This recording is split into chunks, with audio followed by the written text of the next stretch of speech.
नमस्कार विद्यार्थियों। आज हम लेसन नंबर 24 का जो नया टॉपिक है सूती वस्त्र उद्योग हमने पढ़ लिया था। आज हम सीमेंट उद्योग पढ़ने जा रहे हैं। देखिए, राजस्थान के संदर्भ में हम सूती वस्त्र उद्योग पढ़ चुके हैं और अब हम सीमेंट उद्योग पढ़ने जा रहे हैं। आपको पता है कि ये सूती वस्त्र उद्योग और सीमेंट उद्योग दोनों ही जो हैं लेसन नंबर 19 जो है उसमें भारत के संदर्भ में भी दिए हुए हैं। तो ये दोनों के दोनों जो टॉपिक हैं वो बोर्ड एग्ज़ाम के दृष्टिकोण से यहाँ पे तो फिर भी इतना इम्पोर्टेंस नहीं होता राजस्थान के संदर्भ में तो, लेकिन भारत के संदर्भ में इनका इम्पोर्टेंस और अधिक बढ़ जाता है। तो हम 19वें लेसन में भी इन दोनों टॉपिकों को बहुत ही डिटेल से पढ़ेंगे वहाँ पे, है ना। तो आज हम सीमेंट उद्योग की बात कर लेते हैं। सीमेंट उद्योग एक आधारभूत संरचना उद्योग है। आधारभूत संरचना उद्योग है। आपने देखा होगा वर्तमान समय में सीमेंट का कितना अधिक महत्व है कि बड़ी बड़ी जो इमारतें होती हैं, पुल वगैरह होते हैं, बांध वगैरह होते हैं, है ना, ये सब किससे बनाए जाते हैं? सीमेंट से बनाए जाते हैं, जिसका आधुनिक युग में पोर्टलैंड सीमेंट के रूप में विकास किया जा रहा है। पोर्टलैंड सीमेंट क्या होती है? आपने देखा होगा कि जैसे पीओपी, प्लास्टर ऑफ पेरिस, जो आजकल गांव में भी की जाने लगी है, तो उस जो वाइट सीमेंट के रूप में जिसका उपयोग किया जाता है जिप्सम का, तो उसी प्रकार से उसके ऊपर जो सीमेंट से जो डिजाइन बनाई जाती है ना, छत में जो डिजाइन बनाई जाती है सीमेंट से, उसे हम पोर्टलैंड सीमेंट के रूप में काम में ले रहे हैं, है ना। तो ये इसका सीमेंट का एक नया रूप देखने को मिल रहा है। सीमेंट उद्योग एक भारी उद्योग माना जाता है। सीमेंट उद्योग एक भारी उद्योग माना जाता है। भारी मतलब वेट वाला उद्योग है। आपने देखा होगा कि सीमेंट उत्पादक या सीमेंट के जो कारखाने होते हैं, है ना, सीमेंट के जो कारखाने होते हैं जहाँ पे रॉ मटेरियल सीमेंट का प्राप्त होता है। रॉ मटेरियल मतलब कच्चा पदार्थ सीमेंट को बनाने में जिन जिन कच्चे पदार्थों को काम में लिया जाता है, उन कच्चे पदार्थों वाले क्षेत्र के पास में ही सीमेंट उद्योग स्थापित किया जाता है। क्योंकि सीमेंट उद्योग एक भारी उद्योग होता है जिसकी स्थापना में कच्चे माल वाले क्षेत्र, जैसे सीमेंट उद्योग की जो स्थापना होती है उसमें कच्चे माल वाले क्षेत्र, जैसे यहाँ पे क्षेत्रों नहीं है न, क्षेत्र है सिर्फ, क्षेत्र जैसे जिप्सम व चूना पत्थर आदि में की गई है। सीमेंट उद्योग के कारखाने सर्वाधिक मात्रा में कहाँ पे स्थापित किए जाते हैं? जिप्सम और चूना पत्थर वाले जो क्षेत्र होते हैं ना, जहाँ पे जिप्सम की और चूना पत्थर की सर्वाधिक प्राप्ति होती है, उन क्षेत्रों में ही सीमेंट उद्योग स्थापित किए जाते हैं। क्योंकि सीमेंट को बनाने में सबसे ज़्यादा जिप्सम व चूना पत्थर को काम में लिया जाता है।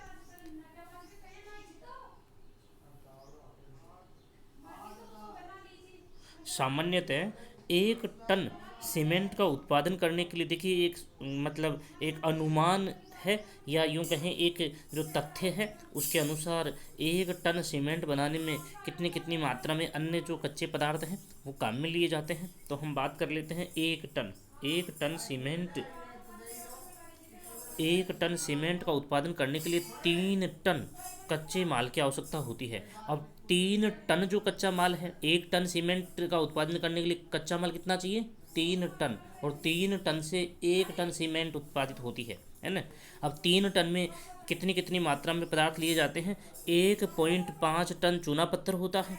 1.5 टन चूना पत्थर होता है। 3 टन में किस किस की मात्रा कितनी होती है? 1.5 टन चूना पत्थर होता है, 1.2 टन कोयला होता है और 0.3 टन जिप्सम होता है। 0.3 टन जिप्सम होता है। ये कुल मिलाकर के 3 टन हो गए ना। तो 3 टन कच्चे पदार्थों से या कच्चे माल से 1 टन सीमेंट का उत्पादन होता है।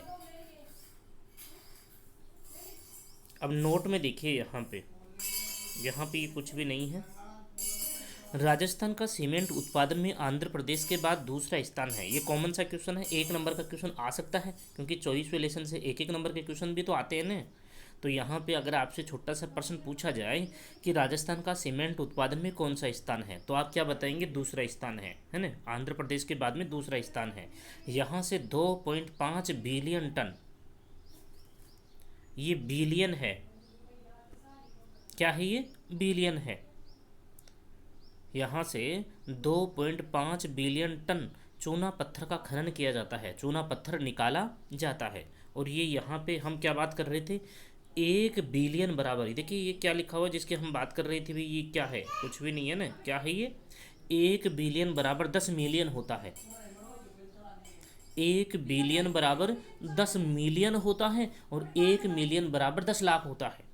1 मिलियन बराबर क्या होता है, 10 लाख होता है। हम यहाँ पे ये बात कर रहे हैं कि 1 बिलियन, 1 बिलियन बराबर तो क्या हो गया, 10 मिलियन, है ना।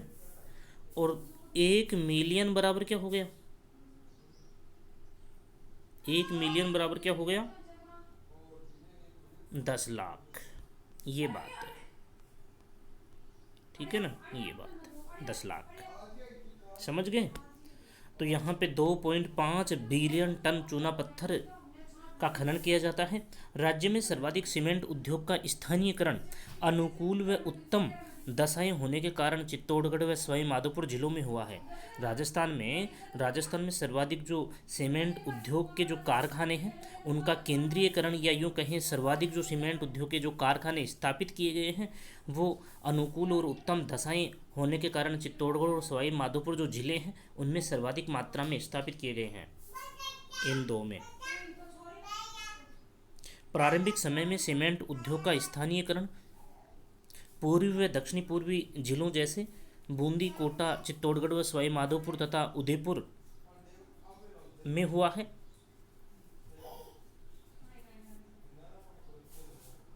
प्रारंभिक समय में सीमेंट उद्योग के जो कारखाने स्थापित किए गए हैं, एक तो पूर्वी जो जिले हैं और एक दक्षिणी पूर्वी जो जिले हैं। दक्षिणी पूर्वी जिले कौन से होंगे, हाड़ौती पठार वाले जिले, हाड़ौती पठार वाले जिले,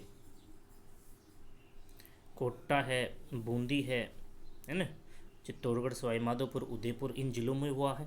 वर्तमान समय में इंदिरा गांधी नहर परियोजना से जल की उपलब्धता होने से, और वर्तमान समय में राजस्थान के पश्चिमी जो थार मरुस्थल वाला जो भाग है उसमें इंदिरा गांधी नहर परियोजना से जल की उपलब्धता होने से राज्य के पश्चिमी जिलों में भी सीमेंट उद्योग का विकास होने लगा है। जो राजस्थान के पश्चिमी जो जिले हैं उनमें भी सीमेंट उद्योग का धीरे धीरे विकास होने लगा है। राज्य में सीमेंट उद्योग का विकास, राज्य में सीमेंट उद्योग का विकास। राजस्थान में सर्वप्रथम सीमेंट कारखाने की शुरुआत सन 1915 में, सर्वप्रथम सीमेंट उद्योग जो है उसकी शुरुआत कब हुई है, 1915 में। किसके द्वारा, एसीसी के द्वारा, किसके द्वारा, एसीसी के द्वारा लाखेरी बूंदी में की गई है 1915 में। राजस्थान में सर्वप्रथम 1915 में एसीसी कंपनी के द्वारा लाखेरी बूंदी में सीमेंट उद्योग के सर्वप्रथम कारखाने की स्थापना की गई है। अब एसीसी का फुल क्या होगा, यहाँ पे आपकी किताब में सिर्फ एसीसी लिखा हुआ है, अब इसका फुल क्या होगा, associate cement company, associate cement company. और उस सीमेंट कंपनी का नाम क्या था, निक्सन कंपनी।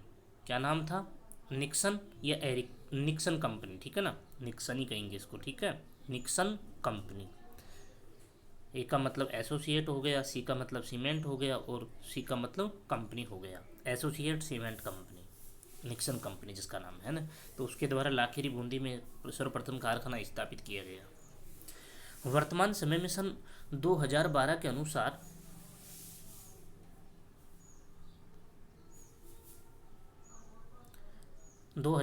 अनुसार राज्य में सीमेंट बनाने के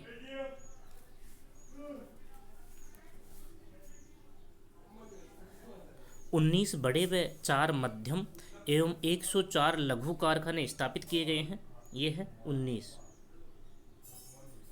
19 बड़े एवं 4 मध्यम एवं 104 लघु कारखाने स्थापित किए गए हैं, जिनमें से प्रमुख कारखाने निम्न प्रकार से हैं, डबोक उदयपुर में,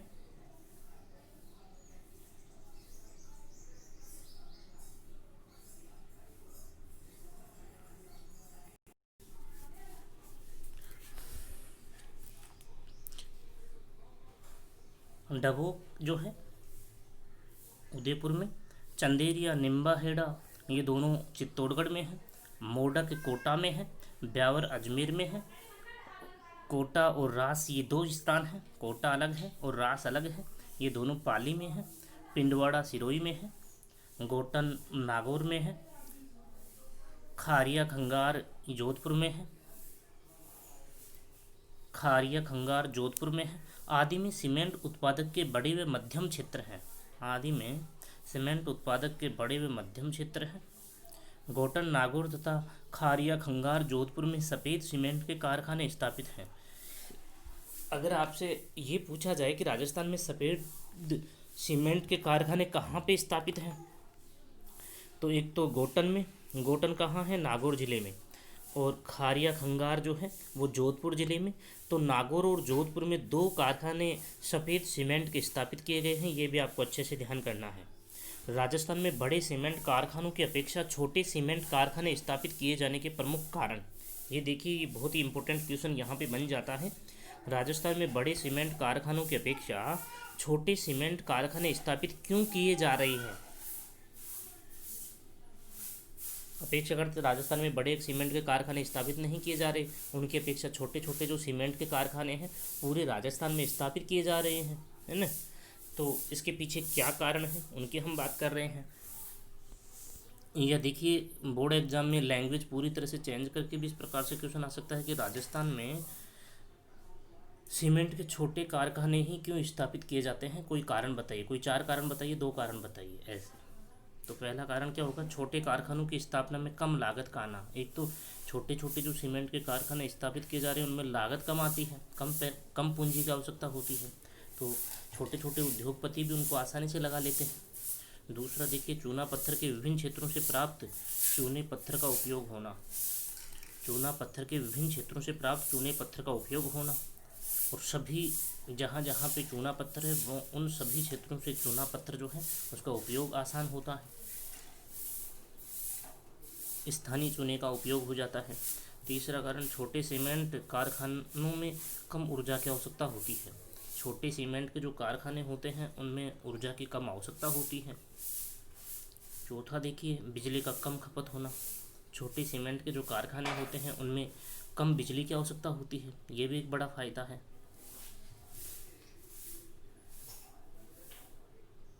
राजस्थान में सीमेंट उद्योग के विकास के प्रमुख बाधाएं। राजस्थान में सीमेंट उद्योग के विकास की प्रमुख बाधाएं, ये भी इम्पोर्टेंट क्वेश्चंस है, इसको भी आप अच्छे से तैयार कर लेंगे। कौन कौन सी बाधा है राजस्थान में सीमेंट उद्योग के विकास में।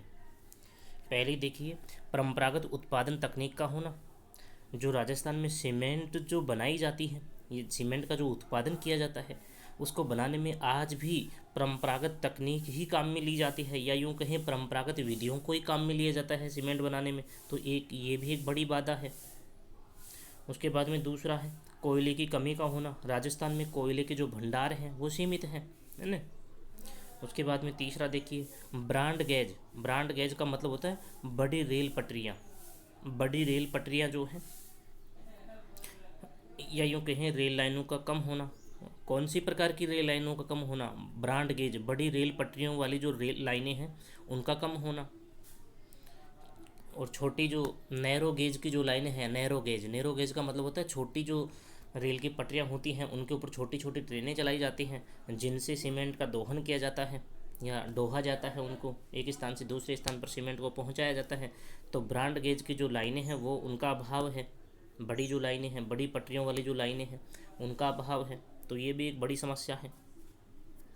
विद्युत की अनियमित आपूर्ति। राजस्थान में विद्युत की जो अनियमित आपूर्ति है ये भी एक बड़ी समस्या है। सीमेंट की अपर्याप्त मांग, और राजस्थान में सीमेंट की अपर्याप्त मांग है, डिमांड अच्छी नहीं है। जब डिमांड ही नहीं है तो राजस्थान में सीमेंट का विकास भी धीरे धीरे हो रहा है।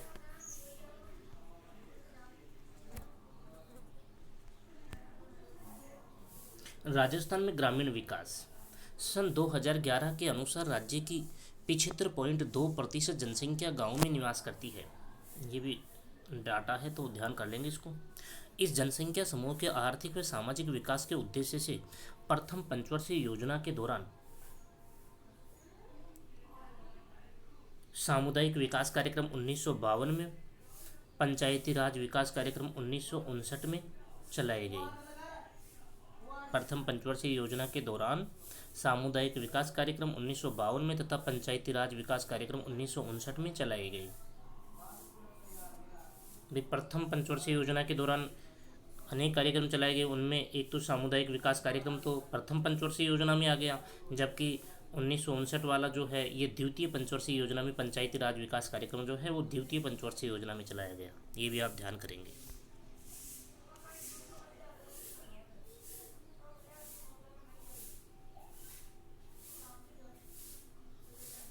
राजस्थान में ग्रामीण विकास हेतु केंद्र व राज्य सरकार के द्वारा निम्नलिखित कार्यक्रम संचालित किए जा रहे हैं, जैसे मरु विकास कार्यक्रम जिसकी हमने बात कर ली है, जीवन धारा योजना पेयजल संबंधी योजना है ये, जीवन धारा योजना, एकीकृत ग्राम विकास कार्यक्रम, ग्रामीण क्षेत्रों की महिलाओं व बच्चों का विकास कार्यक्रम, युवाओं के स्वरोजगार हेतु प्रशिक्षण कार्यक्रम ट्राइसेम, इसकी भी हमने बात की कर ली है ट्राइसेम, सूखा संभावित कार्यक्रम, ग्रामीण बच्चों को शिक्षित करना मतलब शिक्षित करने हेतु आंगनबाड़ी कार्यक्रम, देसी गोवंश नस्ल सुधार कार्यक्रम, देसी गोवंश नस्ल सुधार कार्यक्रम,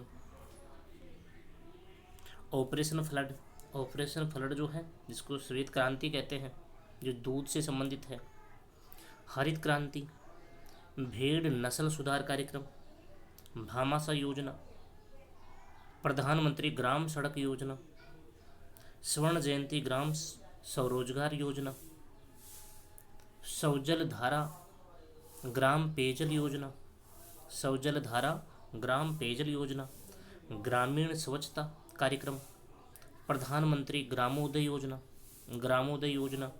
ग्रामीण जल आपूर्ति कार्यक्रम तथा अन्नपूर्णा योजना आदि का संचालन किया जा रहा है। वर्तमान समय में ग्रामीण विकास विभाग का नाम ग्रामीण विकास व पंचायती राज विभाग कर दिया गया है। क्या नाम कर दिया गया? ग्रामीण विकास व पंचायती राज विभाग कर दिया गया है। तो इस प्रकार से ये सीमेंट उद्योग है जिसमें सीमेंट के जो कारखाने हैं, स्थानीयकरण है, और दो क्वेश्चन छोटे क्वेश्चन एक नंबर के अगर क्वेश्चन आए तो वो क्वेश्चन यहीं से बनेंगे कि क्वेश्चन जो बनेंगे वो यही बनेंगे कि एक तो राजस्थान में बड़े सीमेंट कारखानों की अपेक्षा छोटे सीमेंट के कारखाने क्यों स्थापित किए जा रहे हैं, कोई 2 कारण बताइए, 4 कारण बताइए, या तो ऐसे आएगा। और दूसरा प्रश्न बनेगा तो वो ये बनेगा कि राजस्थान में सीमेंट उद्योग का विकास में कौन कौन सी बाधाएं हैं, तो वहाँ पे 2 बाधाएं या 4 बाधाएं, इस प्रकार से क्वेश्चन बन सकते हैं। तो इसको थोड़ा सा डिटेल से आप ले लेंगे।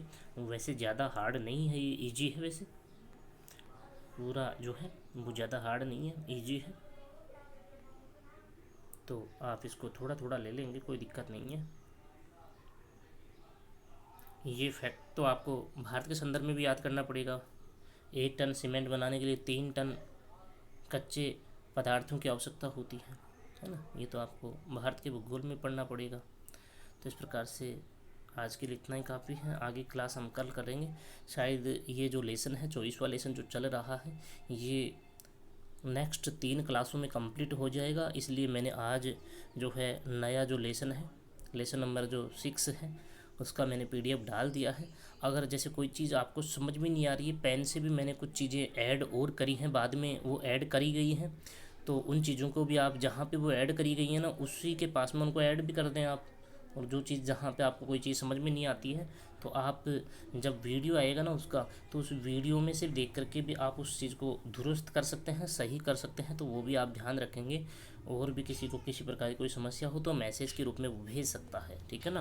तो आप उस काम को धीरे धीरे आराम से करते रहिए, कोई दिक्कत नहीं। जल्दबाजी किसी चीज़ की कोई जल्दबाजी नहीं है।